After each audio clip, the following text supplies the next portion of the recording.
அனைவருக்கும் வணக்கம். உண்மை செய்திகள் உடனுக்குடன் கிடைக்கணும்னா மறக்காம நம்ம சேனல் நீங்க சப்ஸ்கிரைப் பண்ணி பெல் ஐகானையும் சேர்த்து பிரஸ் பண்ணிக்கோங்க.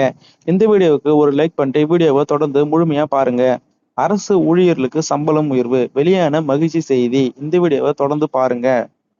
8வது ஊதியக்குழு அரசு ஊழியர்களுக்கு மிகப்பெரிய மகிழ்ச்சி செய்தி. அடிப்படை சம்பளம் ரூபாய் 46,660.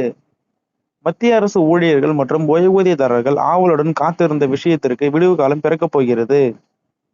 8வது ஊதியக்குழு தங்களுடைய பணிகளை தீவிரப்படுத்த தொடங்கியுள்ளது. 2025ஆம் ஆண்டின் நவம்பர் 3ஆம் தேதி அன்று இந்த குழு நீதிபதி ரஞ்சனா பிரகாஷ் தேசாய் தலைமையில் அமைக்கப்பட்டது. 10 ஆண்டுகளுக்கு ஒரு முறை புதிய ஊதியக்குழு அமைக்கப்பட்டு மத்திய அரசு ஊழியர்கள் ஓய்வூதியம், ஊதியம், அகவிலைப்படி மற்றும் வீட்டு வாடகைப்படி ஆகியவற்றை அரசு மறுபரிசீலனை செய்து அறிவிக்கும். தற்போது அரசு ஊழியர்களின் பரிந்துரைகளை எல்லாம் கருத்தில் கொண்டு கலந்தாலோசனைகள் கூட்டம் நடைபெற்று வருகிறது. இந்த புதிய ஊதிய குழுவில் அரசு ஊழியர்களின் ஒட்டுமொத்த எதிர்பார்ப்பாக இருப்பது ஃபிட்மென்ட் ஃபேக்டர் ஆகும். எவ்வளவு நிர்ணயிக்கப்படும் என்பது எதிர்பார்ப்பாக இருக்கிறது. ஒவ்வொரு முறையும் புதிய ஊதிய குழு அமைக்கப்படும் போதெல்லாம் லட்சக்கணக்கான ஊழியர்களுக்கு தங்களுடைய சம்பளம் அதிகரிக்கப்படுமா என்ற கேள்வி எழும். இது போன்ற சமயத்தில் அத்தனை துறை சார்ந்த அரசு ஊழியர்களுக்கும் தனித்தனியாக சம்பளத்தை கணக்கிட முடியாது.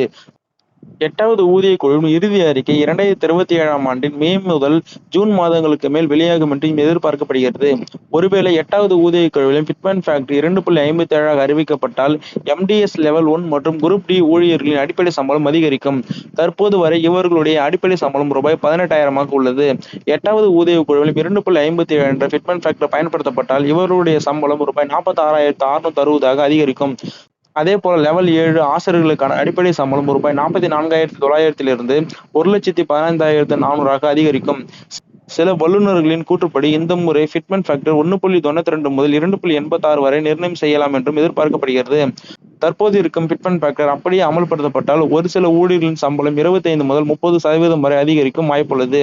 இதை பொறுத்து தான் பார்க்க வேண்டும். மேலும் இது குறித்த அப்டேட்டுகள் உங்களுக்கு கிடைக்கணும்னா மறக்காம நம்ம சேனல் நீங்க சப்ஸ்கிரைப் பண்ணி பெல் ஐகானையும் சேர்த்து பிரஸ் பண்ணிக்கோங்க. மறக்காம இந்த வீடியோக்கு ஒரு லைக் பண்ணிக்கோங்க.